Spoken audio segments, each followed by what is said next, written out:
All right. Hi, everyone. Welcome to this particular session on basically what should you be working on over the summer and how do you get ahead? Because there is quite a lot coming your way at this point, and it is important that if you want to have a life, whether that's a parent with the stress levels or whether it's a teen where you want to hang out with your friends or have a summer job, but still be doing your college work at least a little bit at a time so that you're not just putting it all to your senior year, then it's really, really important to use your summer wisely. Because it is possible to have a life and to get your work done. So let me put it that way. So just quick brief about me. I've been doing this for about 10 years and I really enjoy this process, this whole just sharing and interacting with everybody experience. And really that's why I do these presentations, is to kind of help everybody out as they move forward in their college applications journey. So if at any point you have any questions whatsoever, just post them in the chat.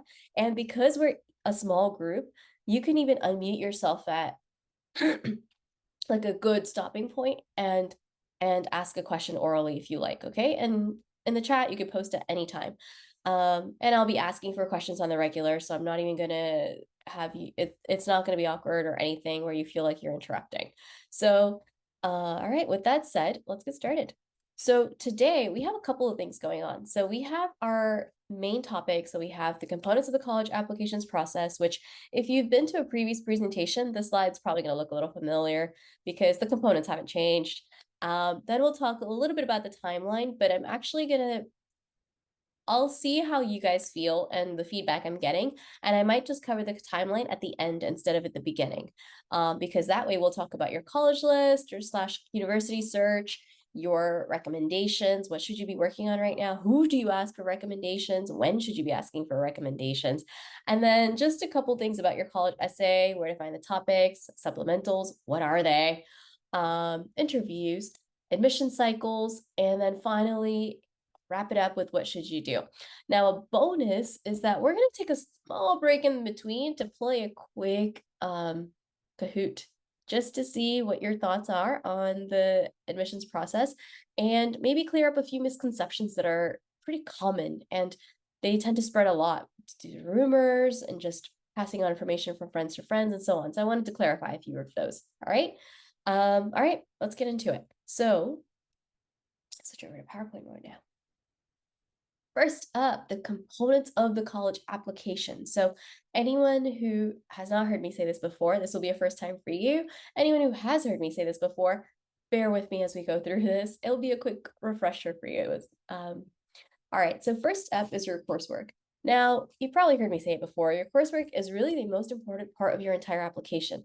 And that coursework includes the types of classes you take. So I've had students who basically reach out to me and say, hey, should we take AP stats versus, just regular physics instead? And we kind of try and figure out, hey, what's a good balance for you? And that's exactly what you should be thinking when you're thinking of your coursework, or at this point, we're reaching kind of the end stages and you've already turned in your senior year course list, but ultimately it was for the balance, right? So we've sat down and figured out all these minutia of, okay, play to your strengths. If it's a weakness, don't make your life more difficult by picking the harder class and so on.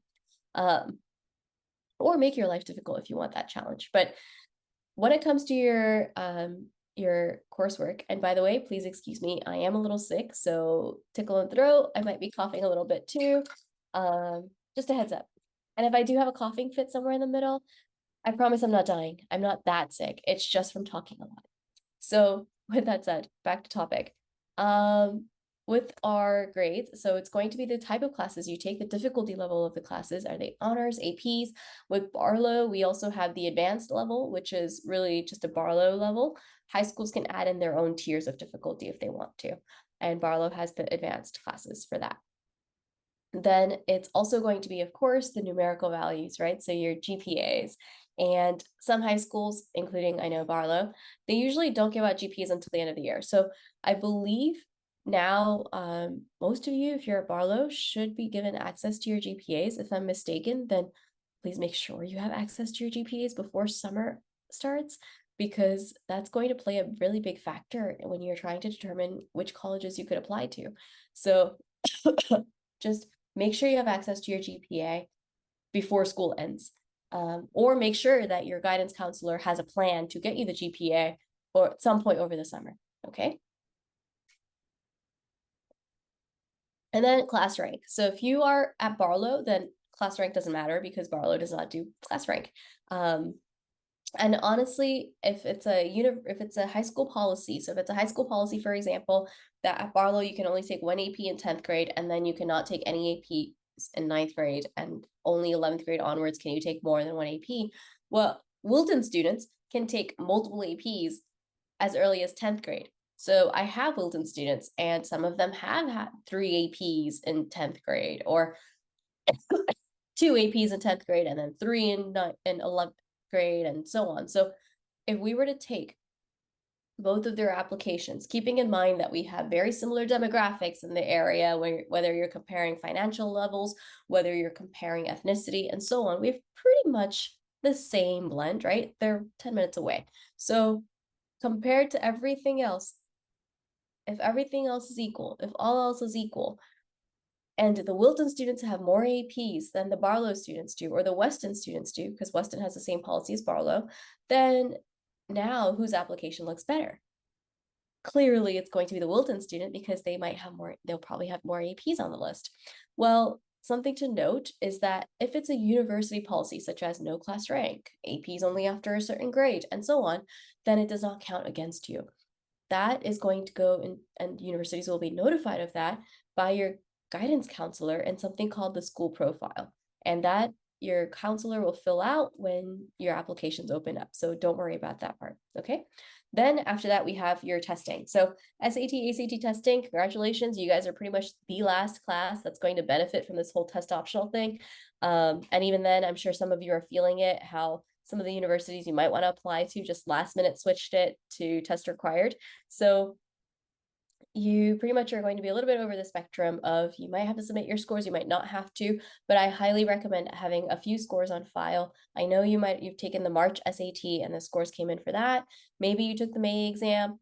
I wouldn't recommend doing the June exam just because not enough prep time in between, but then there is an exam in August. So you are allowed to test up until the month that your application is due. Let's put it that way, okay? So you have time to prep if you feel that you want to give it your best shot and you haven't had a chance to give it your best shot until now. So then after that, we have your personal, and your personal are your extracurricular activities. What have you been up to until this point? Have you played sports? Have you maybe done some community service, whether that's environmental or that's teaching kids soccer, whatever it might be? What have you been up to basically outside the classroom? Okay. Then honors and achievements, and that's going to be, let's say, National Honor Society. Maybe you have a French Honor Society or a Math Honor Society, that kind of thing. It's also honor roll. For Barlow, I know everyone had that junior writing portfolio, and that, while it's an in-school project, so you would think, hey, nobody else knows about this, and will colleges even know? Yes, because that will be included in that school profile that I mentioned earlier. If it's a school-wide project related to the school, everybody else has to do it and is bound to it, it's going to be on the school profile, okay? So you can mention the junior writing portfolio if you did if you got a great score, okay? That counts. And then, of course, your college essays, supplemental essays, all of that little spectrum of kind of, what is a spectrum of more like dashes of your personality that show up along the way as your application comes together, right? So now they have a picture of, oh, hey, these are the kind of classes this student takes. These are the kind of scores. These are the kinds of sports or activities, so their interests are coming out. And then maybe that's where you add in the humor and whatever else. We'll talk a little bit more about the essays in a bit. And finally, we have the recommendations. Now, your counselor recommendation is a given, so I wouldn't even worry about that one. Just make sure that if your counselor has sort of like a form that you need to fill out in advance, just get that into them on time, early enough. Everything else with a school profile, your counselor does that automatically. Teacher recommendations, we're going to talk about recommendations as a whole, so I'll tell you when you should be asking for them now, and who you should ask and so on, okay? Then interviews, and finally, demonstrated interest. Demonstrated interest is basically, what have you done to show the university that you are definitely interested in that university? couple of ways you can demonstrate interest: open their emails. You can attend virtual marketing sessions, even if they're not, or like information sessions rather. So you don't always have to go physically onto campus, especially if it's far away. Then, I mean, it's a little difficult to just take off and go to a different location, and you might not have the time. Okay. So whether you have the time or not, I still recommend just doing the virtual sessions first to see if that university is a good fit for you. What's the vibe? Is it really, does it click? Ask your questions then, and then see if it's worth that tour or that personal visit. And then the other way you could demonstrate interest is to follow the university on social media, interact, follow their YouTube channels, their Instagram, TikToks, whatever they have out, follow. And also you you should like, comment, post. So if you do go on a college tour at any point, just take a few pictures around campus and then post them on your social media every now and then, and tag the university with a few comments on there. Okay. All right. So that covers the basics, or not basics, it's all of it, but of the components of the college applications process. Any questions so far?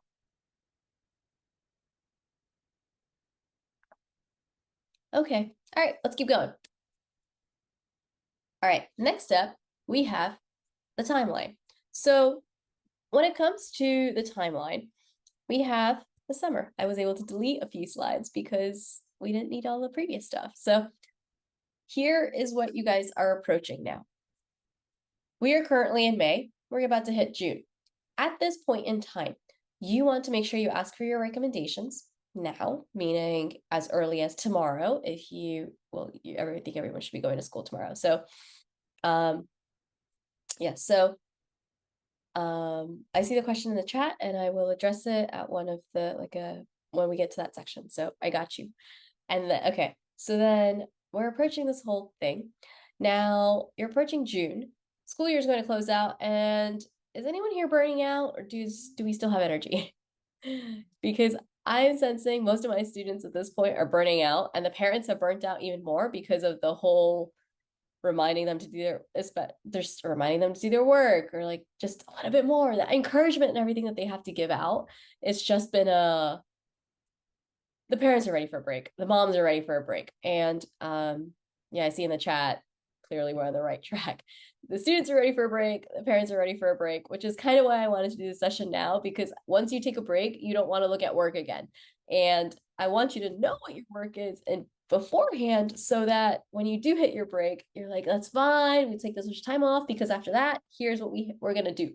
So here's what's happening. In June, ideally, when I work with students, I have them start on their college essay at the end of June. So usually we'll take a week and a half, maybe 2 weeks off, depending on what their vacation schedules is. And then I have them start their college essay at the end of June, because then by the middle of July, they're done. Usually at max, it takes them about 2 weeks to write their college essay. And that's maybe a decent writer to an okay writer, I would say about 2 weeks. If you're a good writer, it might take less than that. Okay. So that's the first thing you want out of the way. Then after that, we start working on other parts of your application. So I recommend doing your resume, writing up your extracurriculars, and then you can start some of your supplementals. So supplementals we'll talk about in a sec as well, but they're just mini essays that some, but not all universities have. So you could start writing those out. There's a lot of different other moving pieces. There's an additional information section that you can put together. So you have stuff to do.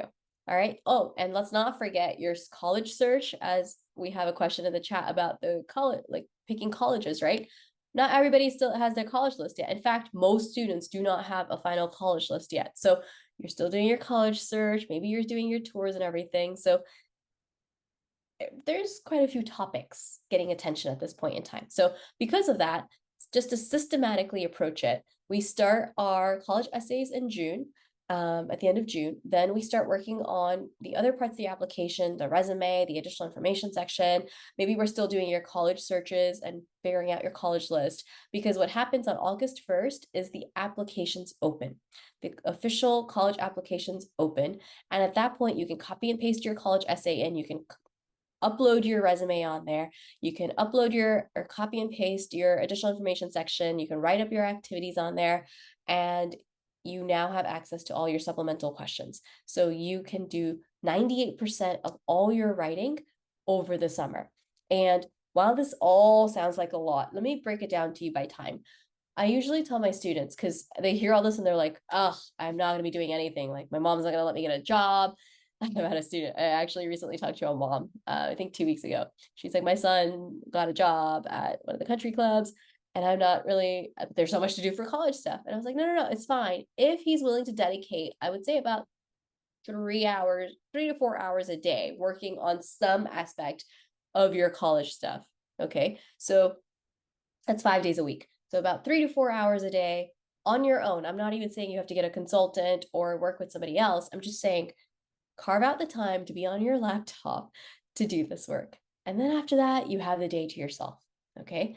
So applications open August 1st, but I know a lot of the students also put off their summer work, and a lot of families also tend to go on vacations in August. So that's something to keep in mind, is that summer work, I recommend doing as early as possible. If you could weave it in into July, do it then, especially if you're taking AP classes, because some of that summer work is just insane. The outlining of chapters, just when my students and I have worked on this, it's been a wait. This is not what they used to do for us. And now clearly we have a workload, a full workload, academic workload over the summer. So plan for it, okay? Plan for it. Don't leave it until the end of summer. Weave it in throughout your summer as much as possible. And then by the time school starts, ideally you want, like I said, 95 to 98% of your writing just done.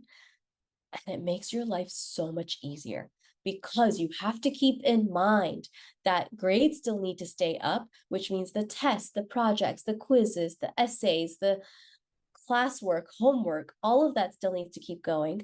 Your extracurriculars, I doubt anyone is just like, well, we're going to do no extracurriculars over our senior year. So you're still going to have your extracurriculars happening, right? That might be the sports or the theater schedule that has to stay up, and you have to show up every time. You have the games, you have whatever else happening.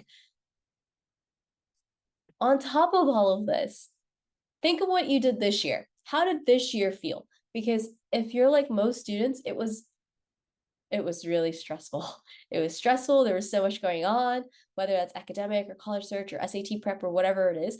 Now picture that and then add on another component, this college stuff.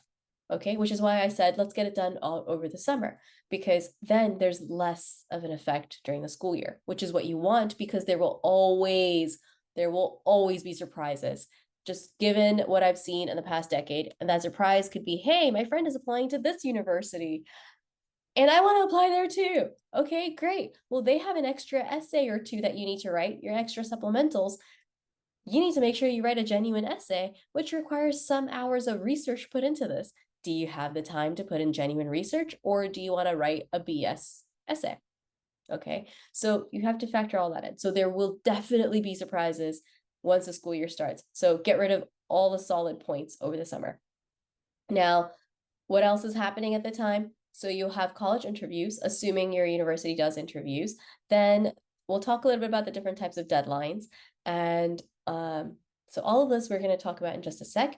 But overall, just make a note that summer is very, very valuable. And we're going to come back to the slide again. So don't worry if you haven't caught everything, or you feel like, hey, this is the one, oops, that's not what I meant to do. If you feel like this is the one time you're going to hear about it, we're going to keep coming back to that slide. But let's move on to university research. So when it comes to university research, there are a couple points that you need to be looking at. Now, first step, one of the questions I get is, hey, where should we even start? Where do we look? Well, you can look on Naviance or School Links. I know the platform's been changing. And you can also look on College Board's college search. So you just Google College Board, college search, and there's a massive database. Use your filters wisely, okay? Any information or any topic that you don't care about. So maybe you don't care if it's a public school or a private school. Maybe you don't care if it's a small university versus large versus medium or whatever else. Whatever it is you don't care about, leave that point blank. That's all. That's the major tip for navigating the College Board college search. And we've done a previous session on this of how to find the right university for you. So just refer back to that video and you'll find out more about quite literally just navigating the process. Okay. And you can always reach out to me if you have questions. So don't think that you have to refer to the YouTube videos. You can always just talk to me one-on-one about your process as well, after the call. But all right, so what should you be looking for when you are looking at a university? Well, to address that question in the chat now, one of the first things you want to look for, if you don't know what it is you want to do, is how will you help me figure this out? Because for a teenager to not know what it is they want to, whatever field of study or career that they want to go into, that's not surprising. That is very, very common because our education system is not designed to introduce teenagers to career paths. We have them taking the requirements across a variety of subjects, math, sciences, social sciences, government, etc. Right? So that's not career oriented necessarily. It's more of a fundamentals oriented type of approach. Well, okay. So if it's such a common issue, then what is the university doing to help me address it or to help me figure out what it is I like to do? Now, when you look at universities, one of the first points you want to look at, if you're not sure what it is you want to do, is the Career Resource Center. Now, the Career Resource Center has two parts. So the first part I'm going to talk about is in relation to how do they help me figure it out? And the second part is, okay, well, you've been a professional student, now what? So first part, how do they help me figure this out? A lot of career centers, when you go there, they will have you do personality tests. So then they might also have you do some kind of career coaching. And that career coaching may be based on your personality test, may have you do a few activities to help narrow down just the fields of interest. Then some of them take it a step further and might even connect you to alumni who work in the field that your tests have narrowed you into. So some will actually help you schedule the interviews, and some might just say, here's the info, you reach out, whichever option. Now, not every university does all of this, okay? So when you are doing your research, you want to check that there is this full fleshed out program that is going to help you do this. And a lot of universities are proud of their program, so they're going to put this on their website. It's in their Career Center website, okay? So all you have to do is, let's say, UConn Career Center or Fordham Career Center, American University Career Center, whatever university you're thinking, just Google it, name of the university career center, and then they will have some kind of tabs and so on where they'll state, hey, we have career counseling, we have find your passion, or again, synonyms, right? At that point, it's synonyms of which one says what that they're going to help me find my career. So that's how I would approach this search for the undecided. The other way I would actually do a search for how do they help me figure this out, or just how do I figure out what I want to do. This was part of an email newsletter I sent out. Actually, I am sending out. I'm planning to send this one out in a few weeks. I just realized I didn't send it. I just drafted it. But it's basically go to a large university's website. And on their website, they'll list out all the majors and academic fields that they offer. So let's say you go to UConn's website, for example, or you go to UPenn. You notice I'm going for the state universities, UMichigan. And then what you do is you start digging major by major by major, and you look at the classes that they offer. Do they seem boring? First, when you look at the list of majors, you're going to X out a lot of things. I X'd out accounting. Accounting was never going to be for me, okay? There were a lot of different topics. I was like, nope, nope, nope, nope, nope. And then you might have maybe, let's say 15, 20 that you still think, I could deal with that. I think I'm curious about that. Okay, now you start clicking and you start looking at the courses that they offer. Well, do the classes seem interesting? Okay, so you're going to start from that point. And then some majors even take it a step further and they'll tell you, hey, these are the career paths. So before this call, one of my students and I, we were talking about one of the university, we're making his college list, and we came across the university, and this is a good example, actually. Indiana University is what we were looking at as one of his safeties. And what they did, if you went to the career website, is that they took you to the majors topic by topic.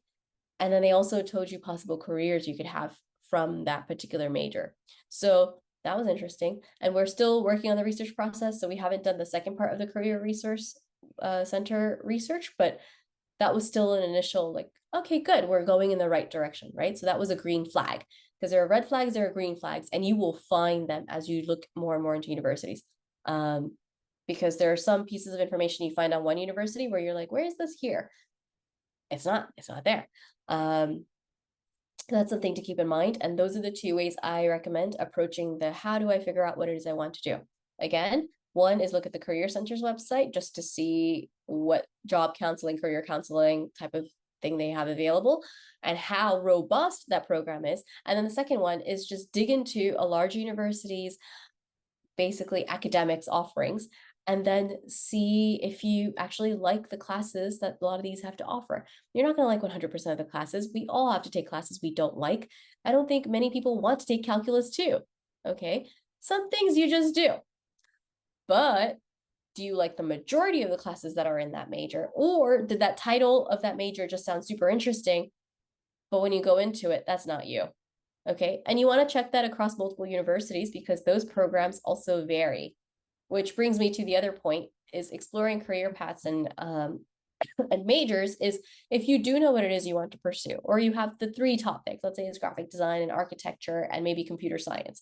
What you want to do is look at each of these universities' programs because they're all going to be different. Yes, you will have to take the same fundamental classes. Again, it might be engineering 101, or it might be stats, or it would be calc 2, or the basic levels of biology and whatever else. But then after that, one program might have more that's geared towards, let's say if it's computer science, I'm making stuff up now because I don't know much about computer science.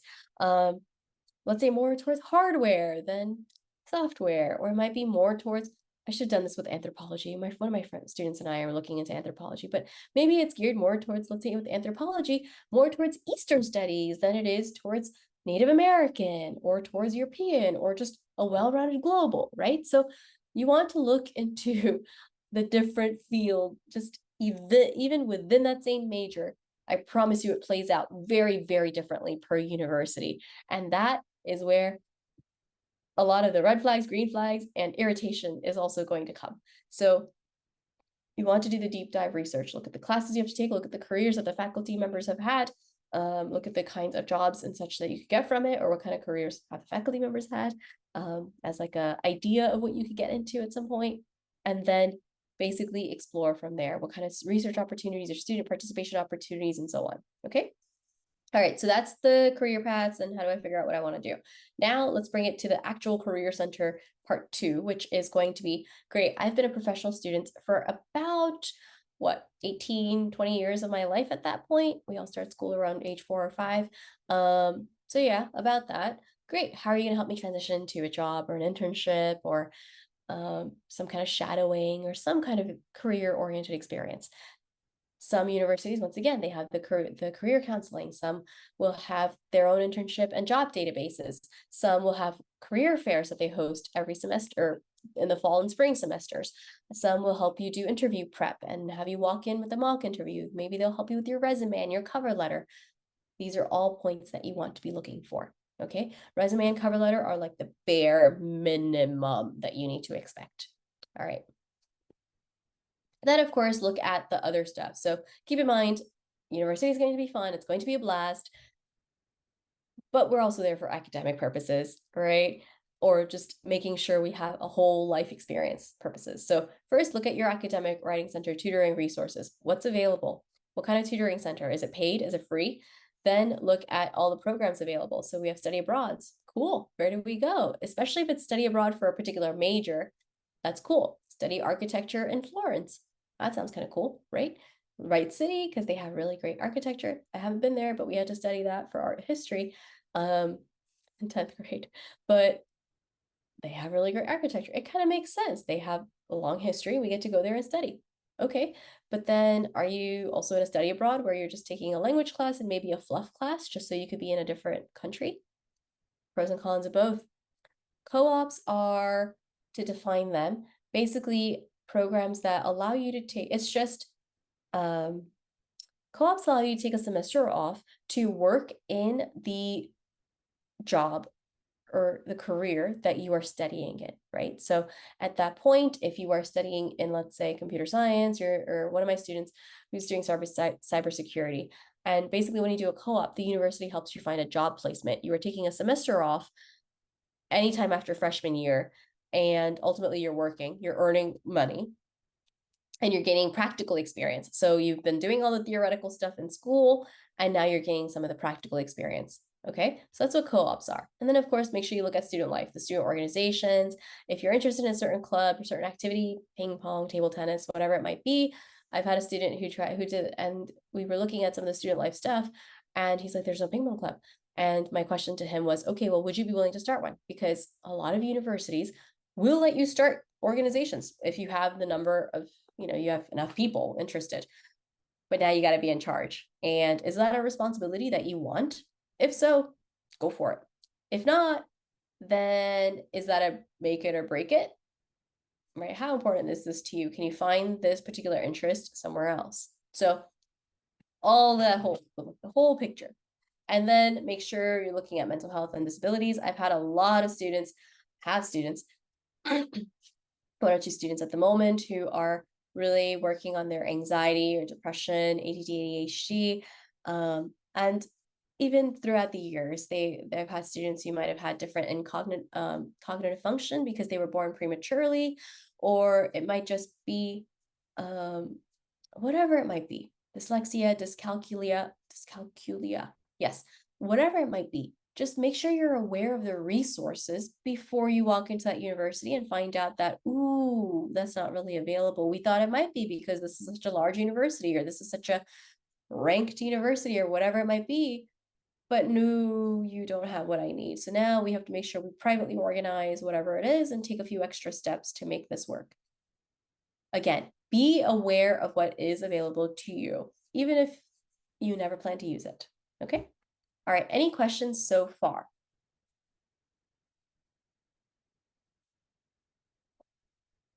And Nicole, did that answer your question about picking a university or picking universities, creating your college list if you're undecided? All right, so hopefully, is everyone still with me? Let's see. Okay, yeah, is everyone still with me? I saw someone turn on the camera. Yes, okay, perfect, thanks. I've gotten so used to just looking at the, okay, okay, perfect. It's one of those where I've gotten so used to looking at just these black squares that sometimes it turns into a monologue. And well, I don't want you falling asleep. I don't want this to be super boring at the same time. So just keep the chat going. And we're going to have a break in just a few minutes. So, okay, we talked about the university search. Now let's talk about recommendations, because this is a priority for now. Now, I don't know if Barlow is still doing this because they stopped doing this for the few years after COVID. And even until last year, they were not doing this again. But prior to COVID, what Barlow did is that if you had, not if you had, but they basically asked students to ask for their recommendations before the school year ended. Okay, so all students were basically asked to submit their recommendation requests to their teachers before school ended.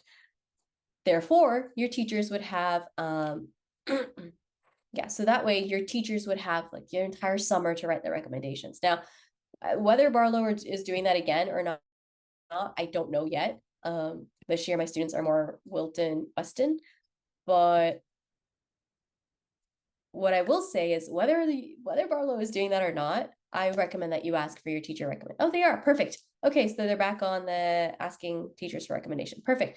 Ask your teacher for recommendations. And I know that you have to, what they used to do before, I'm sure it's the same policy back in effect, which is usually you have to do a little write-up, or teachers have a little form that they need to fill out, right? Or they ask you to fill out. So make sure you're providing stories, as many as possible, ideally 3 to 5 bullet points of information that has something to do with outside of school, or just mix it up, because your teachers know one aspect of you. They might not know your goals. They might not know that, oh, you struggled with the class, but maybe you never asked for help, or maybe you didn't really talk to them as much. So they might not even know that. Maybe, so you struggled in the class and then you figured it out. Maybe it's that you did ask for help and you were always at extra help or tutoring or whatever it is. So give them points, because they're going to forget. I mean, they have 100 students, right? So they're going to forget. They're not going to remember all of this. So make sure it's in writing. Make sure there are examples involved. And if possible, go take it an extra step further and ask your teacher if you could sit down for like a 5 to 10 minute just meeting to talk about your goals and basically your recommendation. Okay. Some teachers will say yes, some, especially because it's the end of the school year, might be like on crunch time, so maybe they won't be able to. But if you do meet in person, whether you meet in person or not, make sure that there is something in writing. Even if your teacher does not have a form for you to fill out, it is up to you to email them. And in that email, you just say, hi, Mr. So-and-so, hi, Mr. Pinsky, yes, Mr. Light, whoever it might be.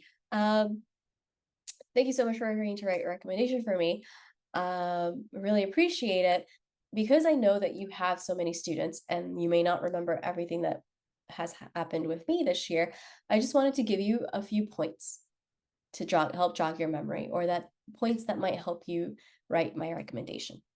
Okay, so that's really the tone you're taking. You're not demanding that they put these points about you in the recommendation. You're simply offering the suggestions so that it makes their life easier, and your recommendation is tailored to you so that the names on the recommendation are not just swappable, right? Oh, they're so respectful, blah, blah, blah. Okay, so the question we have in the chat, it's a great one, which is is recommendation generic or specific to each university? Well, usually it's going to be generic, but if you want a specific recommendation, talk to your teacher. But maybe, and that really, when would I recommend even getting a specific recommendation? I might recommend that if you're applying to a university that your teacher has been to, so your teacher is an alumni.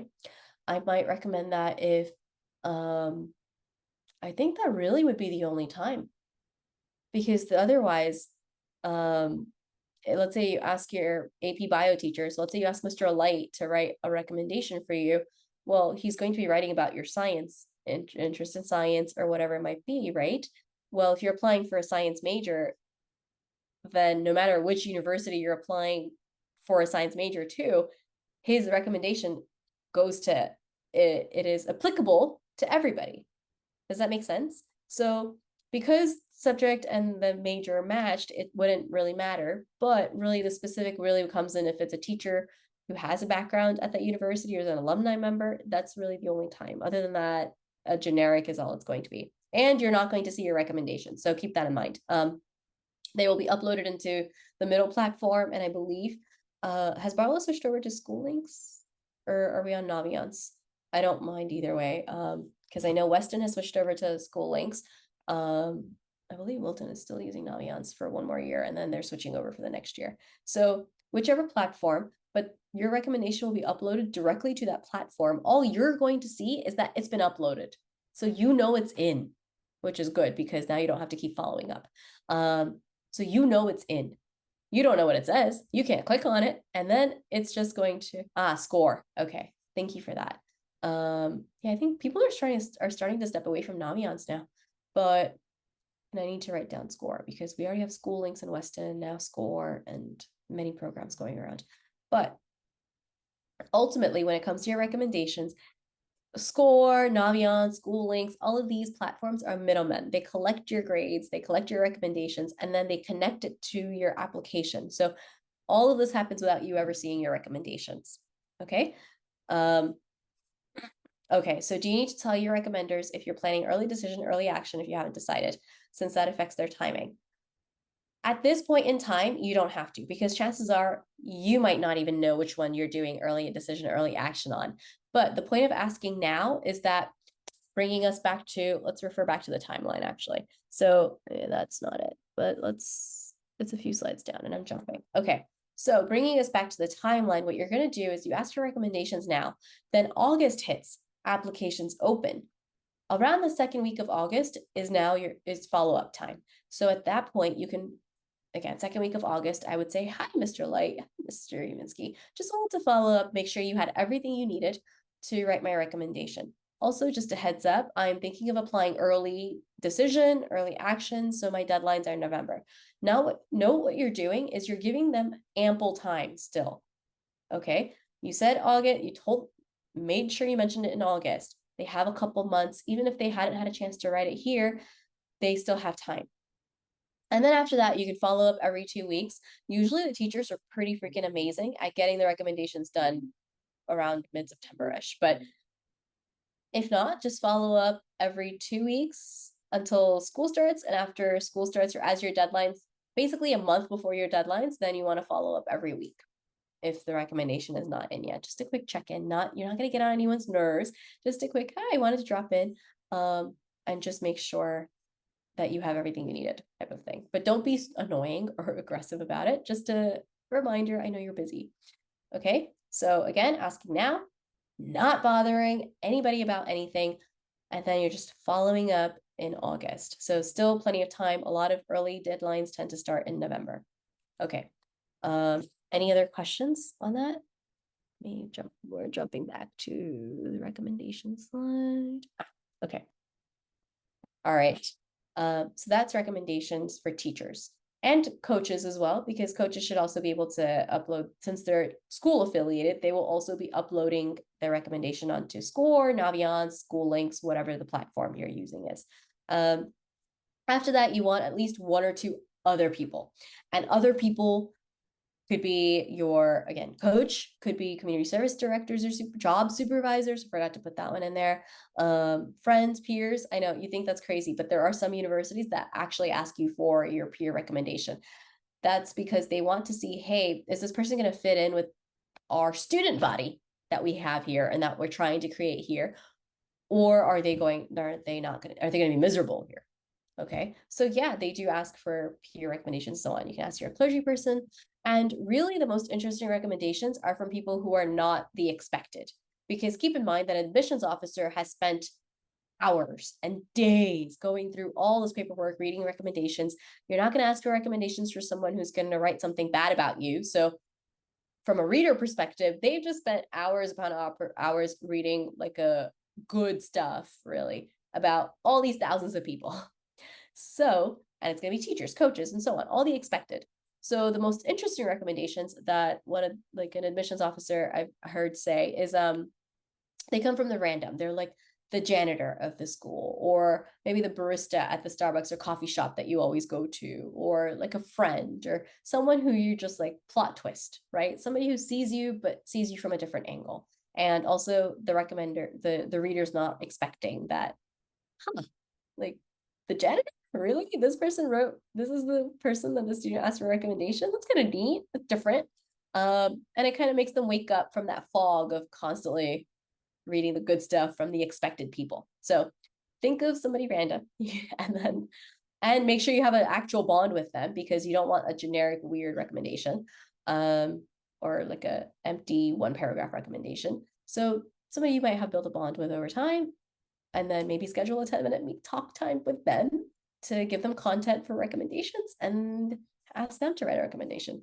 When time comes on your application, you get to pick which ones you're sending in to which university. So all of these will go and be stored, that's not true. Only your school ones will be stored on your Naviance Score, School Links platforms. Naviance platforms, let's just say Naviance for us. Yeah, so I see the questions in the chat and I promise I'm gonna get to them. So they're stored in those platforms. And then what happens is the ones from the miscellaneous, you will actually be going into your application, putting in their email address, that person. So let's say you ask me for a recommendation, right? Let's say Nicole is going to ask me for a recommendation. Well, at that point, what's going to happen is Nicole is going to go on her application. She's going to enter my contact info, name, email address. I am going to receive a link which allows me to upload my recommendation. So note what happened again. Nicole is never going to see that recommendation again. Okay, so no recommendation is seen by that student. But I get to upload my recommendation. So now if Nicole's like, hey, Priyanka, I need you to send in my recommendation to these 4 universities. Well, okay, that means I need 4 different links from you. And that's easy enough to do on the application. But I get 4 different links as a recipient, and I'm just going to upload that PDF every single time. Okay, so that's what happens with the others that are not school affiliated. But at the end of the day, to answer the questions of how many recommendation letters are typically needed, I recommend having at least 3 to 4, because you're not going to be sending those in, not all of them. Most universities will ask you for at least 2. Some will say 3, and some might, and really, I should pull this up on the application, but some will say, okay, teachers, and then you have underneath it, it says required and optional. So some might say, oh, teachers, 0 required, but 2 optional, or 1 optional. And then underneath it is other, and then I'll say 1 required, 0 optional. Okay, so every university has a different how many required, how many optional.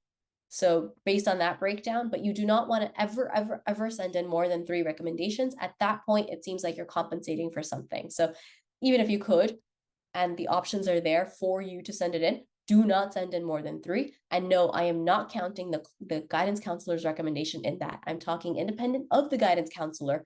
Do not send in more than 3. If you can, keep it to 2, and 3 is like your max cutoff. So I would do 1 teacher, 1 other. Okay. All right. One of the other questions I have in the chat is, should recommenders be junior year teachers versus, senior year teachers who lead a club you're in? Okay. Ask the people who genuinely know you, because you don't want it to be, again, you don't want the superficial recommendation. You want depth to it. So it could be a senior year teacher who you might not have had, but they know you from this club. That's okay. All right. You can also have teachers from sophomore years. No freshman year teachers. I would not recommend. That's too far away. And you have changed as a person. Teenagers, you changed dramatically. Just working with teenagers, there's a whole different feel to a 9th grader, and working with a 9th grader, and then working with a 10th grader onwards. There's a level of independence that comes into play, the level of accountability, maturity, everything. So you don't want to do it that way. All right. And then the question is, how do I decide which 2 teachers to send? That can really I would just play that by ear, because you want, right now, ask for the 2, because some universities ask you for 2 teacher recommendations. That's the max. So make sure you just ask for it. And then that, it just depends on the university or how you feel about it, basically. So if one, and sometimes it's like a 50-50, it's just like, oh, I'm going to do this one, because again, you're only asking people who genuinely know you. So you know that there's good content, hopefully, in these recommendations. So at that point, when you get down to the applications, sometimes some of my students and I kind of just sit there and we're like, all right, we have your other covered, and we have only 1 teacher we can send to. So which one do you feel wrote you the better recommendation out of these options that you have? And then we're like, all right, that teacher. And then maybe for another university, we're like, I don't know, maybe that teacher also wrote. So at that point, it just ends up being an eeny, meeny, miny, mo. There's no strategy, because we don't know what the recommendation says, right? But unfortunately, that is the one thing that we cannot control or really influence outside of choosing our recommenders very, very wisely, and making sure that our recommenders have the content, everything they could possibly need from us, they have it. Okay, after that, what they write, we're not going to know, but we have done our homework, we have done our job, we've provided them with everything they need, we have followed up to make sure that they have everything that they need. And then after that, it's just a 50-50. All right, the other question is, is a letter of rec from a bio teacher necessarily better if I want to major in bio, as opposed to somebody who knows me better, is more creative? Honestly, I might even go with somebody who knows you better as a creative, just to introduce that different aspect to you. Because if you've done the AP bio, for example, right? Or if you've done the higher level bio, then it's already on your transcripts. So the idea now is to start filling the other parts of you in, because they have this framework, but that framework is spotty.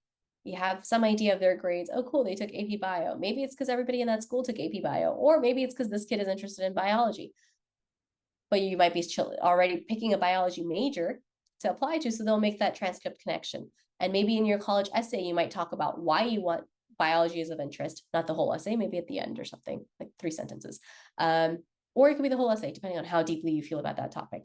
But then, hey, look, this person's also creative and they also do this.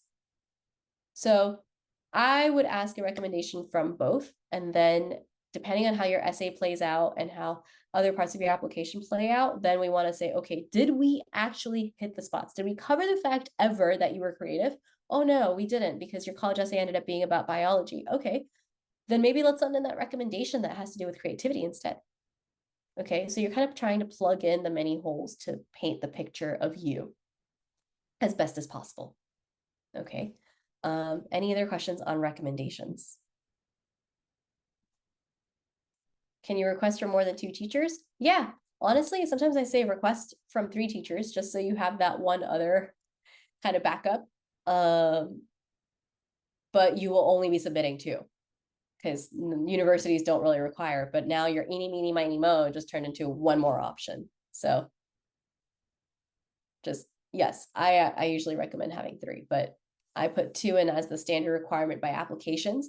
And so teachers don't hate me when you all approach them tomorrow about their recommendations. But yes, 3 is perfectly okay. Asking for more is better than not having enough. You can ask so the question in the chat is, can you ask the teacher to share? Yes, but you can't force somebody to share, right? A teacher can always say, yeah, but I prefer not to.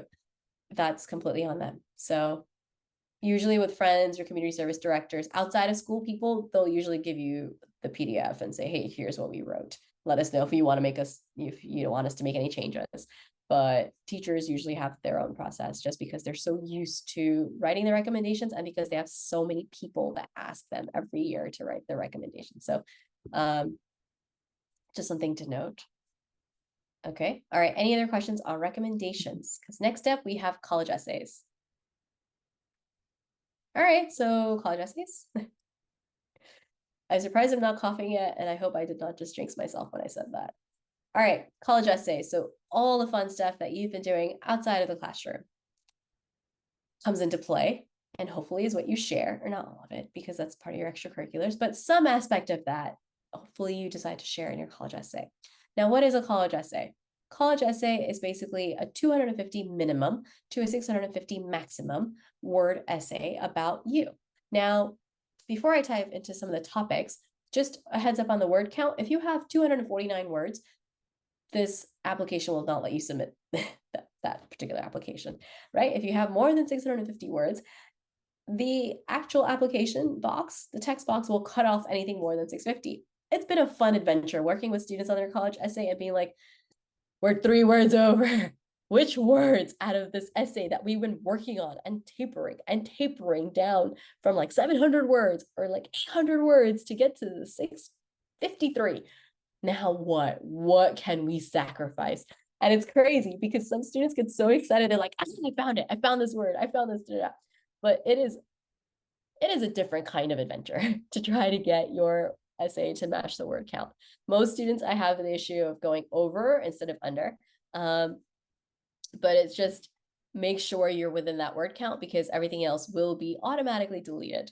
So then that brings us to, what are the topics? The topics for your college essay are already out. They usually come out January or February of junior year. So, which is why I said, oh, we usually start our college essay. I start with my students, I start their college essays at the end of June because the topics have been out for a few months already. In fact, for some AP Lang classes, at least for my student in Weston, that they're going to actually start working on their college essay at some point before the school year ends. So it might be the last week of school or something, but they're actually going to start working on their college essay since AP exams are over. So you have the topics available.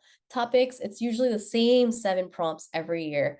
They might change a prompt every 4 years, but really it's something about expand on some certain kind of experiences you might have had, obstacles you faced, share something that you feel is really core to your identity, or something that you could spend time on, hours and hours or upon time, lose time to it, or lose track of time. What is that? What is that thing that you do? Or it could be a period of personal growth, or maybe it's a time that you questioned or challenged a belief or an idea and what happened then. So those are really, I kind of just summed up all 6 of the topics because there's always the 7th topic, which is just share an essay on a topic of your own choosing. Okay. So if you want to find these topics, basically just go onto Google. Oh, wait, not that. Put that in the wrong spot. No, I didn't. I know what I did. Okay. So you just go onto Google and you just type in Common App first year essay prompts. Now, if you're applying to the University of California system, you're not going to have to do a college essay for them, but you will for the other universities you're applying to. So you still have to do a college essay, but University of California system works a little differently. So just Google, you can even do that now. While you're on the call, Google Common App first year essay prompts, and you're going to find it. It's the 2024, 2025 essay prompts, which are the exact same for the last 2-3 years. So that's there. And then sample essays. So you want to know what a college essay looks like because you've never written one before. It hasn't been a class assignment. You never have to talk about yourself. Usually it's about a topic your teacher gave you, right? So it gets a little paralyzing to have to talk about yourself, because you're like, where do I start? Do I talk about my extracurricular? Do I talk about my interest in this major? Do I talk about the importance my family has for me? What do I talk about? And if you want to take a look at a few sample essays, the writing style, the content that they include, how do they keep the readers engaged? I recommend looking at Johns Hopkins essays that worked. A lot of universities release essay topics that are relevant, or like the essays rather that they found have worked, essays that worked. With Johns Hopkins, I like that they also give you the admissions committee's feedback. So there have been times, and I do this when I'm working with students on their college essays, which is I have them read a couple, and some of them I find topics that are completely opposite to that student's personality. They don't understand it. They're like, why? Why does this essay even make sense? Why would Johns Hopkins put this on their website? Because that's what happens. Sometimes you can't compute why this essay was a good essay, because it sounds weird. And that it sounds weird. And then you look at the admissions committee's feedback, and it's oh, okay, I get it now moment. Okay. And that's what you want. You want an idea of what the admissions committee is thinking, so that when you are writing your essay, you kind of have an idea as well of how to target your audience, so to speak. All right. Any questions on college essays? Okay. All right. We're going to take a quick break to play a game. And it's really quick. It's 5 minutes or 5 questions. So it's going to go really fast. All right. For anyone who needs to step away, perfectly okay if you need to leave. I know it's supposed to be about an hour, and we're almost done. Just to give you an idea of what's coming up, we have supplemental essays that are coming up. We also have interviews, but that's going to be really quick because they're not as popular or they're not as prevalent as they used to be. Admission cycle stuff, and then just timeline, and then we're done. So it's fairly quick. All right, so the question we have is the essay same for all colleges? Yes. You pick one of the 5 or one of the 6 or 7 topics, and then you have an option, actually. You can tailor the essay to particular universities, and if you decide to do that, then you have to make sure you have multiple copies of your essay, right? You copy paste, you send to that university, you go back to that essay, now you change it up again, and then you send it to that different university, and so on. So you do it that way, or you can make that one essay. And it really depends on your essay topic, because if it's you talking about, well, yourself as a personality, as an aspect that is not covered in any other part of your application, then you don't have to change it. Okay. Or if it's you talking about your interest in a particular major, then you don't really have to change it. But if you're talking about how you feel that university will help you grow, then yeah, you have to change it. Okay. But if the university has supplemental essays, which are again the mini essays,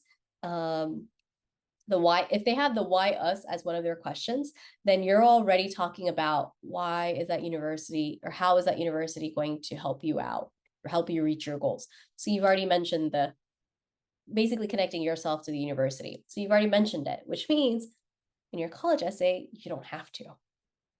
Okay, so it's kind of like this game of navigating the do we, don't we, what's the university giving us first? Do they have supplementals? If they have supplementals, is it a why us? If it's a why us, great. I have the opportunity to talk about that university and what I could contribute there, what I could get out of it, etc., in that particular essay. But if I don't have that opportunity, does that mean I need to tweak my college essay?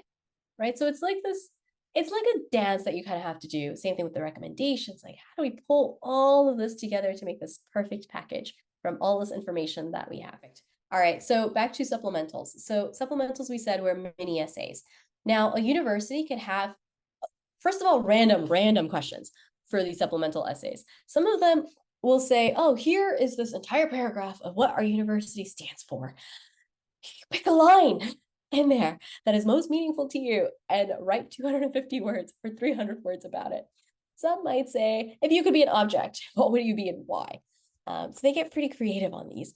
And so, which sometimes the creative part is annoying when you have so much going on. You're like, just give me the flat out research base, because I have the research. Because when I work with my students with their college search process, we actually create an Excel sheet, like an entire Google sheet, and parents have access to this. So there's no question that we're all on the same page, but there's this Google sheet, and the Google sheet has your main list, and we have the research tab on it. So you're like, oh, I can just pull this information and, whip together this 250 word paragraph or 2 paragraphs, but then they get really creative and you're like, okay, great. Now I have to carve out the time to actually think about this.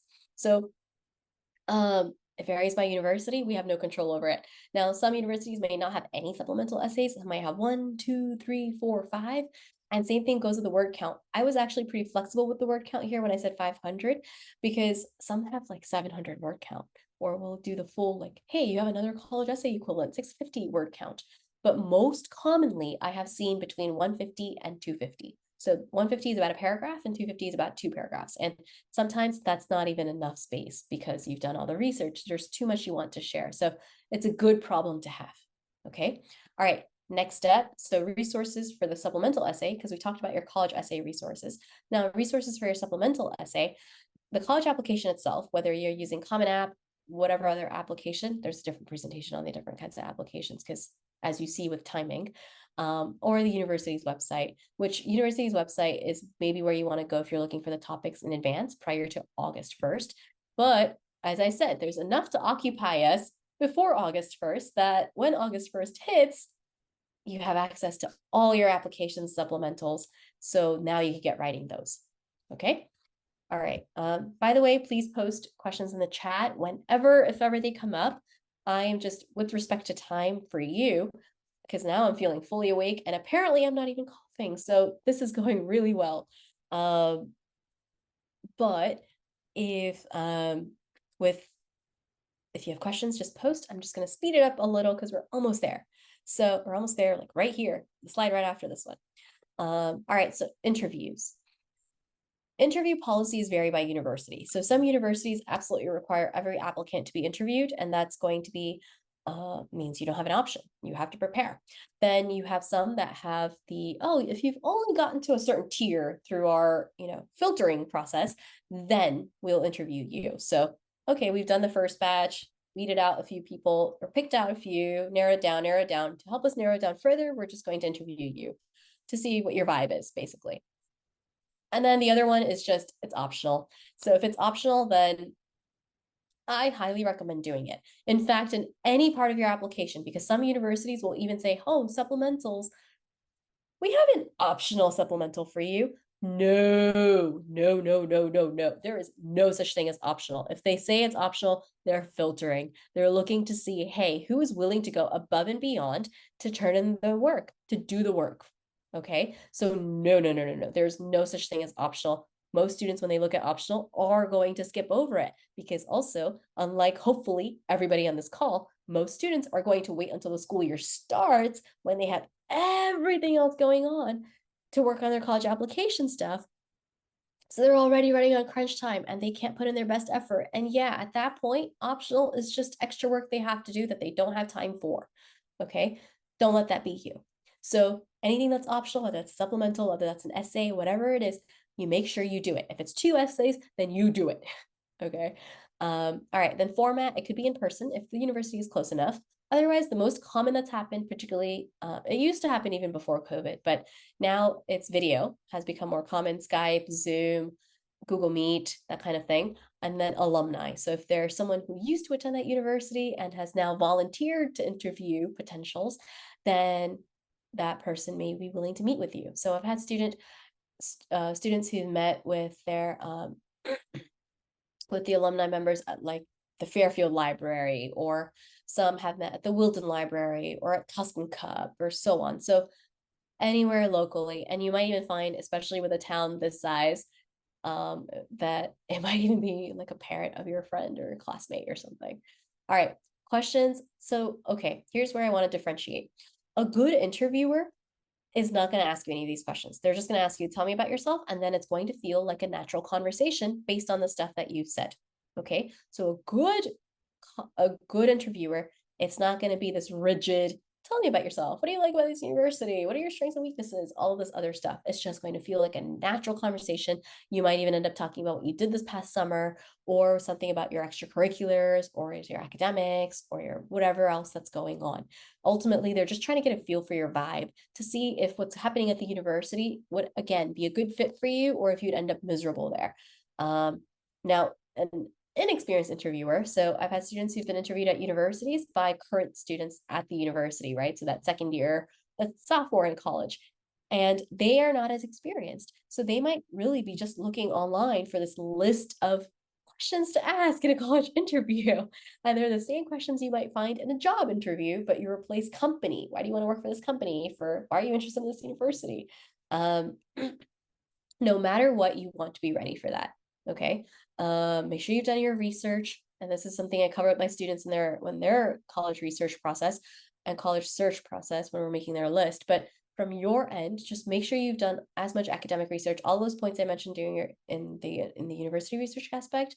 Make sure you've not only done it, but you're tracking that information somewhere, that you're writing this down, because that information is what is going to get you through your supplementals. It's what's going to get you through your interviews. It's also going to help you figure out your life at the university. Whichever university you decide to go to, you already know what's available there. Okay, so you've done all this stuff in advance while other students are still figuring it out. So that's how I approach the university search process. And that's how I recommend that you approach the university search process, research process as well.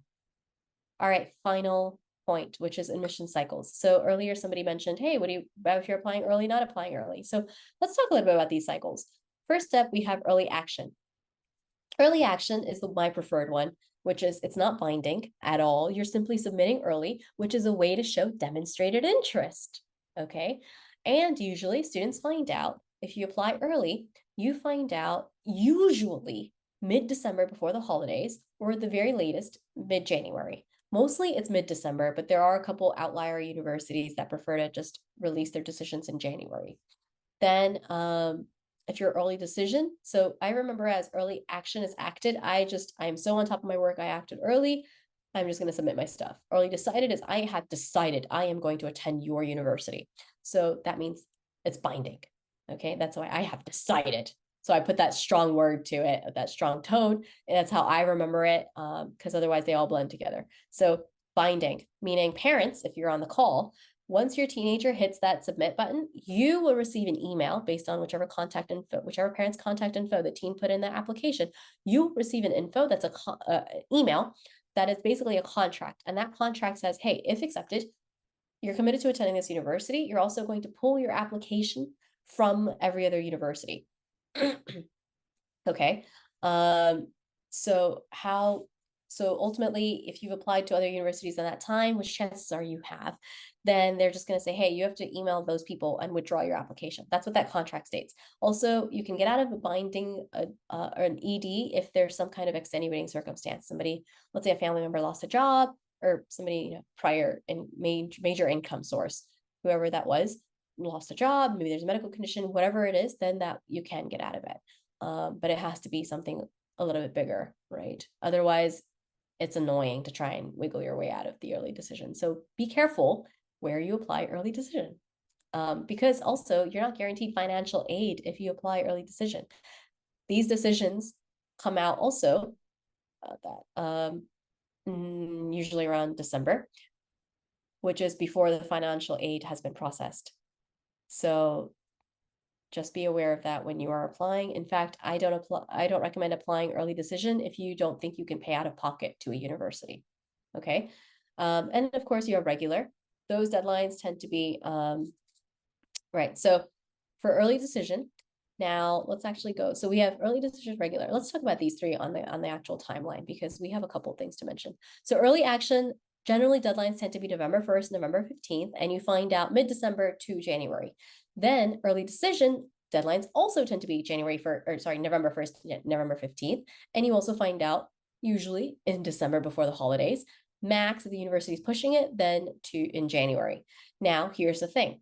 Because early decision is binding and university is just trying to fill their spots, okay? They're trying to say, hey, we have to create the student body. Oh, look at all these people who are so committed to going. Well, let's actually give ourselves more room to play with. Let's give ourselves more applicants to play with. What they do is that they will have a second round. Not every university does early action, early decision. Not every university that does early decision also does a second early decision cycle. So early decision 2. Let's say you did ED1 and you got rejected at your ED1, whatever university. You might, depending on the other university you want to apply to, maybe that other university has an early decision 2 option. So they might have a second round. If you have a second round, Again, same application, but now you might be submitting your mid-year grades instead of just whatever you had in November. So you're adding in more grades. Other than that, application is the same unless you make a few tweaks to specify to that university. And those deadlines can be November or January 1st, January 15th, usually, okay? Again, every university is an independent entity. They can pick their own deadlines. Okay, now commonly, a lot of universities' regular deadlines also tend to be January 1st, January 15th. UConn tends to be December if you're applying to, let's say, the honors college or a few specific programs. And then I believe it's January or February.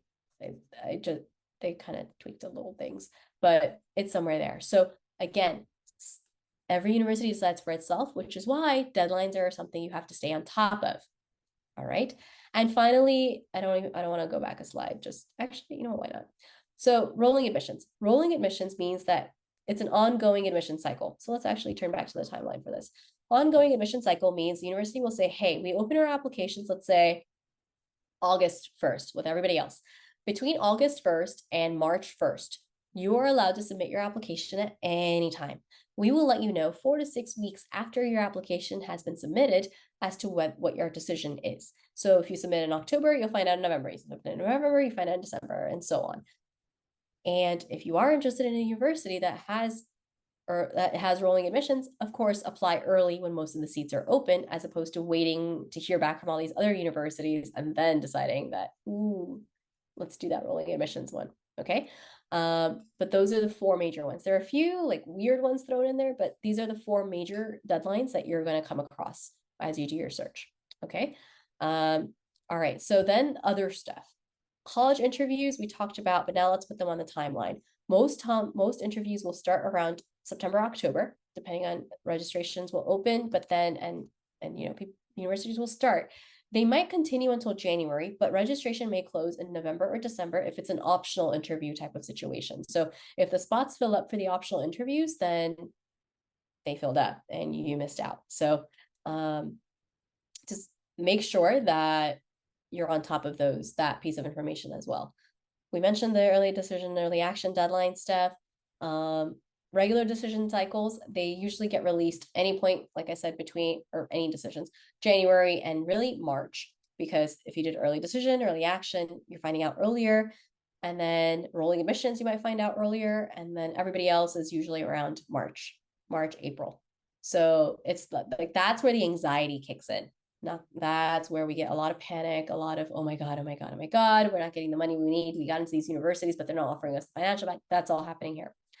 Financial aid stuff. So the application CSS profile, which is done by College Board, just College Board CSS profile. It's a paid application for federal aid, or not federal aid, it's for university aid. So this application goes directly to the university. That if you submit it and you do early decision, early action, maybe they'll see it on time. Okay. But FAFSA, on the other hand, they changed that in 2024. So current seniors got a little toast with how that played out with the change, because there were also errors and website issues and glitches and so on. So deadlines have been tweaked around. We'll see how it rolls out for you guys. Usually, it used to be October 1st as a deadline. Then they changed it to November this year, which then turned to January 1st, which then turned into 2 weeks of technical issues and all this bunch of stuff. So we'll see what they say for you guys next year. But that's the free application for federal student aid. All right. For more of this information, by the way, please check out my website, because I have detailed breakdowns of everything I've talked about on my website. And I'll share that website in a bit, but there's a whole guide on just approaching financial aid stuff. So be sure to check that out. And then, of course, you have your grades, extracurriculars. May 1st is the National Decision Day. So that's when you have to pay the $500 deposit to reserve that spot for that student. Now, after this is when students get off the wait list, because now, you know who's going to which university, so universities know what spots are open. So if you get off a wait list after you paid your $500 deposit, just go back to the university you paid the deposit to and ask for a refund. They'll process it for you, okay? All right, any questions on anything? And I'm actually gonna desktop share so I can show you what I was referring to. And I saw the question in the chat, by the way. So let me first show you resource from my end, which is my website. And on this website, I've kind of, again, 10 years of experience. I kind of know what all major topics and her like pain points are. So college search, if you're starting from scratch all the way to somewhat creating your list, you have a topic here. And this is all free. You don't have to put in your information or anything for this stuff. Scholarships, how to find them, what kinds, some scams to be aware of, gap years, SAT stuff. There's also a video. So there's a pop-up for a video if you're interested. And then paying for college is the guide that I was referring to. So that way you just get the guide, and in that case, you'll put in your contact info. I highly recommend getting on my newsletter because I really break down things in bite-sized pieces, but also as per what's happening. So if APs are happening, I'm addressing some of the issues with APs, or I'm addressing some of the issues with let's see what happens if you fail an AP, and so on, which are my most recent things. But yes, and then if you are interested, again, with respect to time, and I see the question in the chat. Okay. So I'm going to address the questions in the chat while we go through this. So one of the questions is that can you circle back to the organizing your college research, and do you have a separate talk on that topic? So there should be a separate talk on the topic in the library's YouTube, but it's also that article on my website. So it's a lengthy article. But if you go to this one, the starting your college search, so let's talk college.org, and then just starting your college search, I cover the major hit points that and the College Board database stuff, by the way. The database I mentioned, but I could not go through the deep dive. We talk about the academics, the career counseling, the support. I even show you examples. And the website is still new. Images, I still need to fix a few things. So you might find a few typos or images are a little small. Please be patient. I'll get that fixed probably the next month or 2 months, depending on how everything else with work is going. So then I got into details with some of this, show you a sample college list, and so on. So you kind of see it, just in case I can't in depth answer your question with the time. Can college interviews, so that's the next question we have, is can college interviews only help? If you've practiced, they can only help. If you have, that's weird. If you have not practiced, then you might end up hurting yourself. So you have to practice with the interviews. And that's usually so I'll give you an example of what I mean by practice. So one of my students, when we worked on his college interviews for Tufts and whatever other universities, what we did is I was timing him. I was sitting there with my phone out. And first, before that, we would look at the questions and we would say, okay, make up a name. Let's say Mike. Okay, Mike, tell me about yourself. And then he would say something and I'd say, all right, now let's mention a little bit more about this, a little bit less about your whole academic experience, because you say you want to go into medicine. Well, maybe emphasize the fact that you're taking the EMT class and how's that going? And then try again. Oh, you're going overtime. Okay, well, keep your response to 30 to 45 seconds, but tell me about yourself, and so on. So we were literally for hours, across multiple days, of course, but for hours, we were just like, all right, okay. And the thing is, you're not memorizing this paragraph or something. You're simply bullet points of, I need to mention I took the AP bio class, and I need to mention that I took the EMT, and also that I do art, because that's a completely different twist. Okay, so you have to play with your responses, and you can only do that through practice, and it's tweaking practice. Sometimes if you don't want to, let's say, work with somebody else, you record yourself on your phones. All of our phones at this point record us, right? So record yourself on your phone and then go back, tweak, and so on. Record, delete, so on. Okay. All right. So any questions on anything? And I highly recommend, if you've gotten anything out of the session and you want to talk a little bit more about your particular process, that you can schedule a free one-on-one consult. We'll just do a call, or if you want to meet at the Reading Library or the Wilton Library, or Tuscan Cup, I'd be happy to do that as well. Just give me a heads up. So, and of course, check out the free resources on my website and the newsletter if you're interested. All right. So thank you so much for listening out. I hope this was really helpful.